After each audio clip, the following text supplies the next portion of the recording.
नमस्कार के news India पर आप देख रहे हैं हमारा उत्तराखंड और मैं हूं आपके साथ जावेद अली। बुलेटिन में उत्तराखंड से जुड़ी हर खबर से आपको रूबरू कराएंगे, लेकिन उससे पहले एक नजर हेडलाइंस की ओर।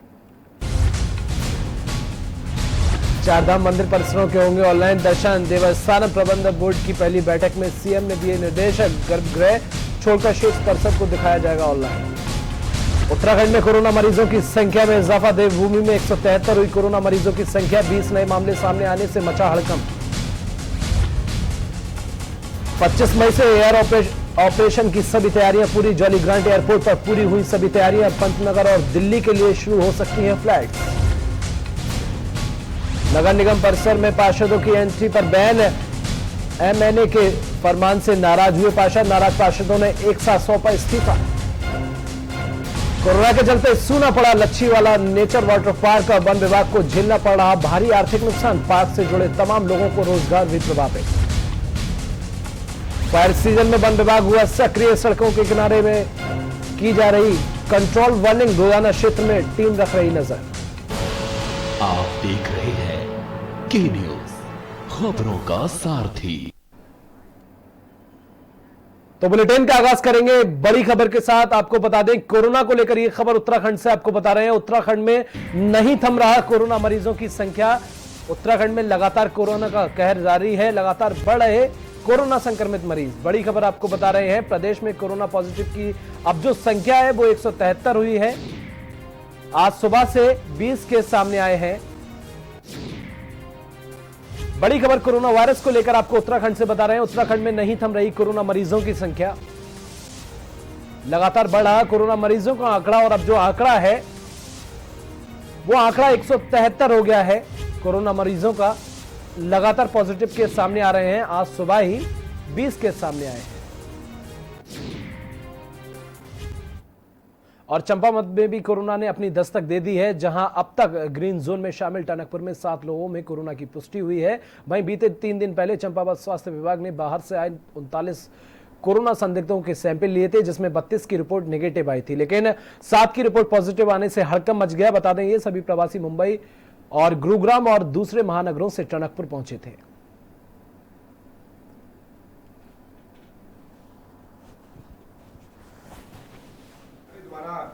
जगपुड़ा पुल में बॉम्बे से आए हुए, चंडीगढ़ से आए हुए, महाराष्ट्र से आए हुए और हरियाणा से आए हुए जो प्रवासी नागरिक हैं, उनका हमने ILI के बेसिस पे हमने जो है परीक्षण किया। 24 परीक्षण हमने सुशीला तिवारी भेजे थे। उसमें से हमारे पास 9 की रिपोर्ट प्राप्त हुई है, जिसमें से 7 लोग कोरोना संदिग्ध पाए गए हैं।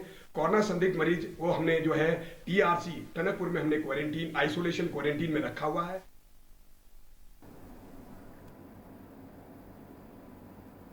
और director general of civil aviation ने देहरादून सहित देश भर की घरेलू उड़ानों का प्रोविजनल शेड्यूल जारी कर दिया है। देहरादून के जॉलीग्रांट एयरपोर्ट से दिल्ली और पंतनगर की उड़ानें 25 मई से शुरू हो सकती हैं। DGCA की वेबसाइट पर जारी किए गए शेड्यूल के मुताबिक अलायंस एयर की दिल्ली और पंतनगर की फ्लाइट 25 मई से 30 जून के बीच रोजाना चलाने की योजना है। साथ ही इंडिगो की दून से दिल्ली की फ्लाइट भी रोजाना चल सकती है। वहीं स्पाइस जेट की देहरादून से दिल्ली की उड़ान भी 25 मई से शुरू हो सकती है। हालांकि इस संबंध में आज ही स्थिति स्पष्ट होने की उम्मीद है। डायरेक्टर PK गौतम ने बताया कि गवर्नमेंट गाइडलाइंस के मुताबिक सभी तैयारियां की गई हैं और हमारा प्रयास है कि यात्रियों को सुरक्षित और आरामदायक सफर का एक्सपीरियंस दे पाए। इसी के मद्देनजर रखते हुए एयरपोर्ट पर सोशल डिस्टेंसिंग के इंतजाम किए गए हैं और सैनिटाइजर के लिए सेंटर डिस्पेंसर लगाए गए हैं। हम अपनी जिम्मेदारी निभाने के लिए हमारे जितने भी स्टेक होल्डर्स हैं, हम उसके लिए सब तैयार हैं। दूसरा मेरा सबसे कहना ये है कि सारे पैसेंजर प्लीज़ जो हमारी ऑथराइज्ड टैक्सी हैं, जिनके पास अपने पर्सनल व्हीकल हैं, पर्सनल व्हीकल से आएँ। जिनके पास अदर नहीं है वो ऑथराइज्ड टैक्सी से ही ट्रेवल करें, जिससे कि उनको यात्रा में किसी तरह की असुविधा ना हो।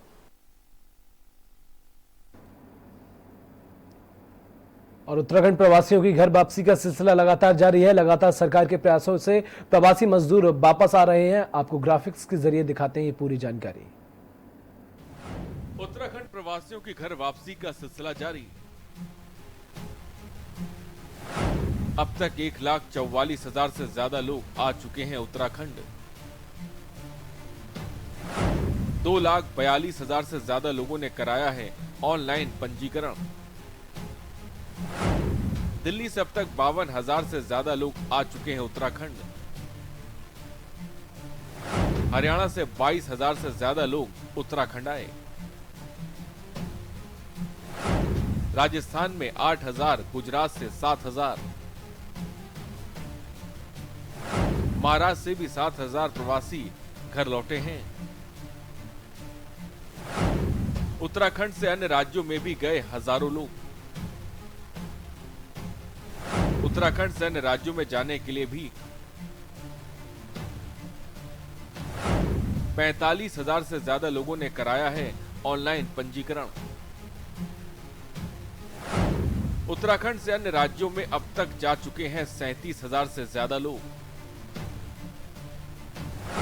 अन्य राज्यों से प्रवासियों की उत्तराखंड वापसी की प्रक्रिया गतिमान। गुजरात, तेलंगाना, पुणे, सूरत, दिल्ली, चेन्नई सहित कई राज्यों से आ रहे प्रवासी। जयपुर से काठगोदाम, दिल्ली से हरिद्वार और काठगोदाम के लिए प्रस्तावित है ट्रेनें। अपने निजी वाहनों से उत्तराखंड आने के लिए भी दिए जा रहे हैं ई पास।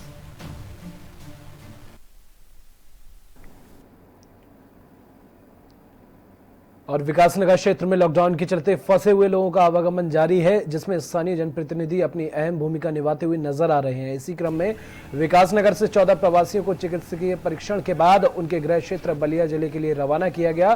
पूर्व कैबिनेट मंत्री और कांग्रेसी नेता नवप्रभात के सहयोग से खादर बस्ती डाक पत्थर में रह रहे प्रवासियों को प्रशासनिक अमले की देखरेख में रास्ते के लिए भोजन और पानी की भी व्यवस्था करवाकर उन्हें उनके गृह जनपद की ओर रवाना किया गया।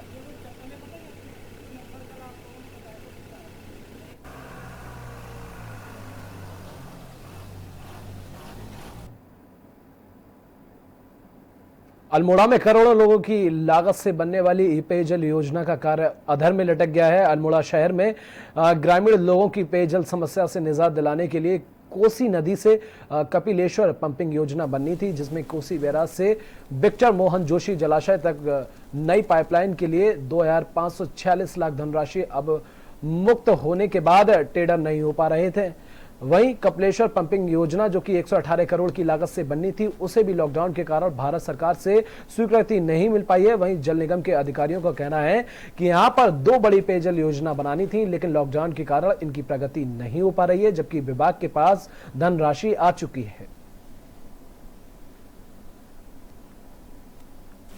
हेतु इस शाखा द्वारा 2 योजनाएं बनाई गई थी। एक योजना तो 2546 लाख रुपए की थी, जिसमें विगत वर्ष धनावंटन हुआ है, लेकिन ये लॉकडाउन का असर उस पर ये पड़ा कि उसका हमारा टेंडर फाइनल नहीं हो पाया है।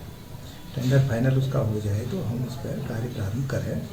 उसके दूसरे पार्ट के रूप में कपिलेश्वर नदी से एक भाग और तैयार किया गया है, जिसमें इस लागत को सम्मिलित करते हुए जिसकी लागत 118 करोड़ के आसपास है, वो भारत सरकार द्वारा उसको स्वीकृति दी जानी थी। क्योंकि लॉकडाउन से विगत 2 महीने से कार्य बंद है, तो उस पर कोई कार्रवाई नहीं हो पाई है। और रुद्रपुर के नगर निगम परिषद में पार्षदों की एंट्री बैन लगा दिया गया है। आपको बता दें, जिसके बाद लेकर पार्षदों ने एमएनए के खिलाफ मोर्चा खोल दिया है। रुद्रपुर नगर निगम के सभी पार्षदों ने मेयर रामपाल सिंह को अपना इस्तीफा सौंपा है और इसके बाद से ही नगर निगम में हड़कंप मचा हुआ है। वहीं बीजेपी पार्षद सुशील चौहान ने बताया कि सभी पार्षदों ने एक मत से अपना इस्तीफा मेयर को सौंप दिया है। सभी की मांग है कि जब तक एमएनए जय भारत सिंह को हटाया नहीं जाता, तब तक वह नगर निगम के किसी भी कार्य में प्रतिभाग नहीं करेंगे। समय से नगर निगम परिसर में पार्षद साहब जो मुख्य नगर अधिकारी हैं उनके द्वारा अमान्य व्यवहार किया जा रहा था, लेकिन लॉकडाउन के चलते और कोरोना का जो संकट था, उस महामारी को देखते हुए हम पार्षदों ने उस बात को भी इधर ध्यान नहीं दिया कि कोई बात नहीं है। लेकिन पिछले अब 2-3 दिन से लगातार हमारे जो पार्षद अपने काम लेके निगम में जा रहे हैं, उनके साथ दुर्व्यवहार हो रहा है, उन्हें गेट से अंदर नहीं आने दिया रहा है। आज इसी को लेकर हमारी महिला पार्षद गई थी, उसके साथ वहाँ गेट पर बहुत दुर्व्यवहार किया गया और उसे अंदर नहीं जाने दिया। उसी को लेकर आज हमने निगम परिसर में धरना भी दिया और उसके बाद एक हमने सामूहिक बैठक करी पार्षदों की और सबने सामूहिक इस्तीफे अपने मेयर साहब को सौंप दिए हैं। उसमें हमने कहा है कि अगर हमारी जो ये मांगे हैं, जैसे जिसमें नगर आयुक्त को जब तक हटाया नहीं जाएगा, तब तक हम नगर निगम में किसी भी कार्य में हिस्सा नहीं लेंगे। कुमाऊं विश्वविद्यालय की जुलाई माह में होने वाली परीक्षाओं को लेकर अब सवाल उठने लगे हैं। बता दें कि यूजीसी ने कुमाऊं विश्वविद्यालय ने 1 जुलाई से परीक्षाएं कराने का निर्णय लिया है, जिसको लेकर अखिल भारतीय विद्यार्थी परिषद छात्र संघ के लोग विरोध कर रहे हैं। छात्रों ने विश्वविद्यालय पर आरोप लगाते हुए कहा है कि 24 मार्च से अब तक कुमाऊं विश्वविद्यालय ऑनलाइन पर एजुकेशन बिल्कुल फेल रहा है। वहीं दूर दराज के गाँव में रहने वाले छात्रों को नेटवर्क न होने से पढ़ाई पर असर पड़ रहा है। छात्र संगठन का कहना है कि लॉकडाउन होने की वजह से काफी छात्र अपने घर दूसरे राज्यों और जिलों में चले गए हैं। दूसरे राज्यों से परीक्षाओं में आ पाना इतनी जल्दी संभव नहीं है, लिहाजा परीक्षाएं विलंब से कराई जाएं। वहीं कुलपति एन.के. जोशी ने कहा है कि कोविड-19 की स्थिति सुधारने के बाद ही 1 जुलाई से परीक्षाएं संचालित की जाएंगी। कुलपति ने छात्रों को आश्वासन दिया है कि जो भी निर्णय लिया जाएगा वह छात्रों के भविष्य को ध्यान में रखते हुए लिया जाएगा।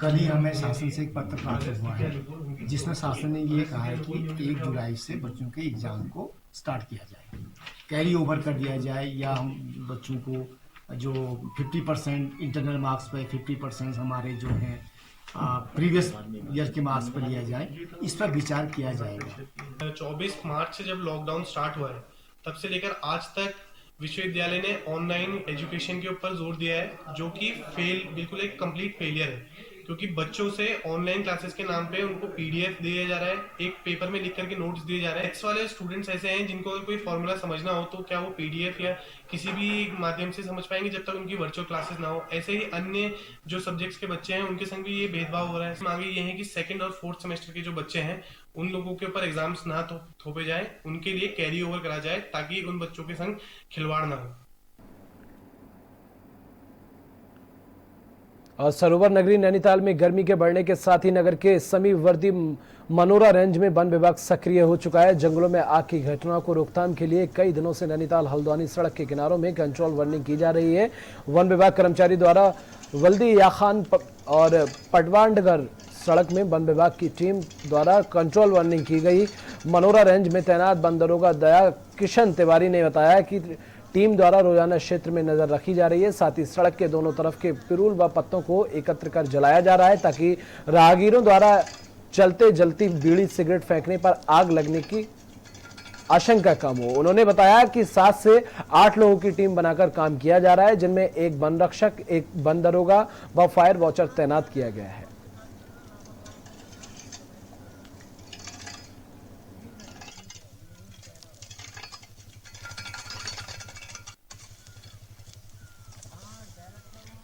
ये बल्दिया खान रेंज है। बल्दिया खान रेंज में 4 बीटें हैं, जिसमें वन दरोगा 1 है, 1 वन रक्षक है और 5 फायर वॉचर, 2 ग्लोबल श्रमिक के द्वारा रोडों की सफाई की जा रही है। और इसमें हमारी सुरक्षा यही है कि रोडों का पेट्रोल जला दिया जाए तो रोड में बीड़ी सिगरेट फेंकने वालों के वजह से हमारे अग्निकाल में ज़्यादा खतरा रहता है।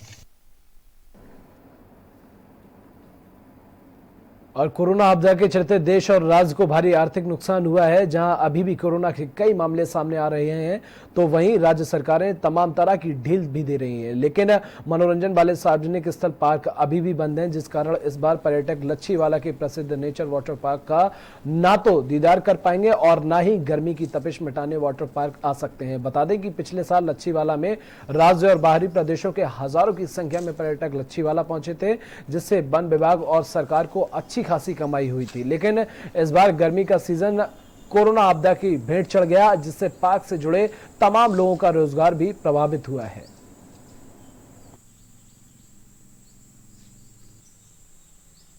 लच्छीवाला नेचर वाटर पार्क आज अभी बंद है। इसके अलावा आगे कब तक बंद रहेगा कहा नहीं जा सकता, क्योंकि लॉकडाउन 4 में लोगों को उम्मीद थी कि शायद क्या पता जो ये वाटर पार्क है इसको राहत मिल जाए और लोगों के लिए खोल दिया जाए, लेकिन ऐसा कुछ नहीं हुआ। सार्वजनिक जो स्थल हैं वो अभी भी बंद है। तमाम तरह के पार्कों पर आने जाने का प्रतिबंध अभी भी जारी है। तो हम कह सकते हैं कि लॉकडाउन 4 का से ये पार्क भी प्रभावित हुआ है। कोरोना आपदा को जिस तरह से हमने देखा था कि लगातार केस अभी भी सामने आ रहे हैं, तो उसको देखते हुए फिलहाल प्रशासन ने ये निर्णय लिया कि ये वाटर पार्क अभी अगले आदेश तक बंद रहेगा। तो कहीं ना कहीं इसका खामियाजा जहाँ वन विभाग को भुगतना पड़ रहा है, तो वहीं सरकार की आय भी घटी है। उन तमाम लोगों को भी कहीं ना कहीं यहाँ आकर मायूस होना पड़ रहा है, जो यहाँ वाटर पार्क के दर्शन करना, नहाना चाहते थे वाटर पार्क में, इसके अलावा पार्क में घूमना चाहते थे। तो हम कह सकते हैं कि कोरोना जो आपदा है उसको देखते हुए फिलहाल अगले आदेश तक लच्छीवाला नेचर वाटर पार्क है वो बंद रहेगा। राजकुमार अग्रवाल, के न्यूज, बेवाला। और रमजान माह का मुबारक माह लगभग पूरा होने को है। रमजान का पवित्र महीना पूरा होने में शेष 2 दिन बचे हैं। ऐसे में ईद का त्योहार भी मुस्लिम समुदाय के लोगों के लिए काफी अहम होता है। रमजान पूरे होने के बाद मुस्लिम समाज के लोग ईद की नमाज अदा करते हैं, ईद मनाते हैं। लेकिन इस वक्त देश में फैली महामारी के चलते मुस्लिम उलेमाओं ने घर पर ही ईद की नमाज अदा करने की अपील की है। इस महामारी को रोकने के लिए सरकार ने देश भर में लॉकडाउन किया गया है, जिसका पालन करना सभी धर्मों को करना है। उस महामारी से निपटने के लिए भारतवासियों को एकजुट होकर सरकार के इस फैसले का सहयोग करना है। मुफ्ती मासूम काज़मी ने मुस्लिम समाज के लोगों से अपील करते हुए कहा है कि मुफ्ती मासूम काज़मी इस ईद के त्यौहार पर ईद की नमाज घर पर ही अदा करें। ईद पर किसी के घर जाने और ना जाएं और सोशल डिस्टेंसिंग का पालन करें और अपने घरों में ही रहकर ईद का त्यौहार मनाएं।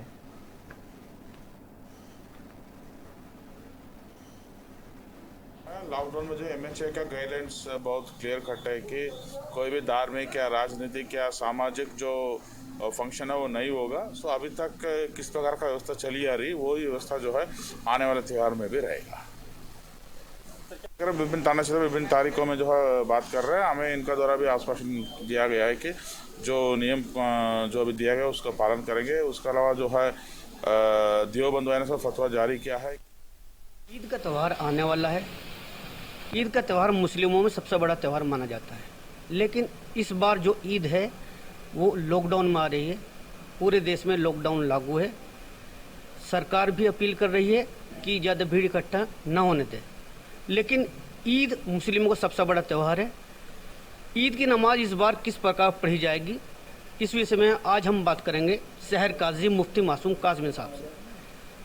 जी मुफ्ती साहब, जैसे कि लॉकडाउन लागू है, ईद का त्यौहार आ रहा है, तो इस बार क्या व्यवस्था होगी नमाज में? देखिए, चूँकि महामारी का दौर है और मरीज़ों की तादाद में दिन ब दिन इजाफा ही हो रहा है, तो हमारी तरफ से ये अपील की गई है कि जिस तरीके से जुम्मे की नमाज 2-4 अफराद के साथ मस्जिदों में अदा की जा रही है, इसी तरीके से ईद उल फित्र की नमाज भी मस्जिदों में 2-4 लोगों के साथ पढ़ी जाए और बकिया हजरात अपने अपने घरों में ईद उल फित्र की नमाज अदा करें। और जो हजरात ईद की नमाज किसी वजह से ना पढ़ सकते हों तो वो चाश्त के वक्त में 2 रकात या 4 रकात नमाज नफिल पढ़ लें, उनको भी बहरहाल सवाब मिल जाएगा। इसलिए कि हजरात उलमा फ़ुक़हा ने मसला बयान फरमाया है कि अगर किसी वजह से मजबूरी की वजह से ईद की नमाज नहीं पढ़ी जा सकती तो चाश्त के वक्त में 2 रकात या 4 रकात नमाज नफिल पढ़ी जा सकती है। और आपके चैनल के ज़रिए से मैं लोगों से यही अपील करूंगा कि सोशल डिस्टेंसिंग बना के रखे, दूरियां बना के रखे, समाजी फासले रखे और ईद की नमाज के बाद ख़ास तौर पर मुसाफे से, मुआनके से परहेज़ करें। इसलिए कि ईद की वजह से ना मुसाफा सुन्नत है और ना मुआनका सुन्नत है। और ईद की नमाज के बाद सड़कों पर गलियों में बाहर ना आए, ना अपने घरों में किसी को बुलाएं, ना किसी के घर जाएं और बिल्कुल सादगी के साथ ईद मनाएं।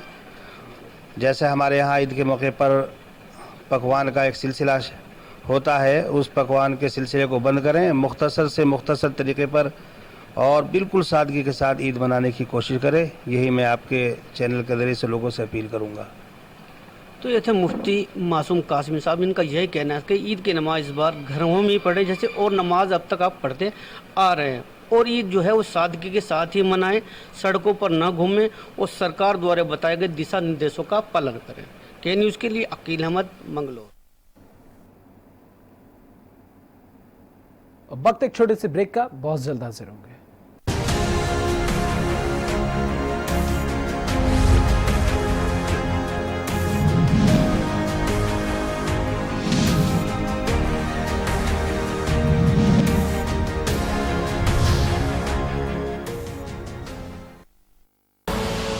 आप देख रहे हैं के न्यूज, खबरों का सारथी। Mount Litra Z School, Unnao, #1 in academics, #1 in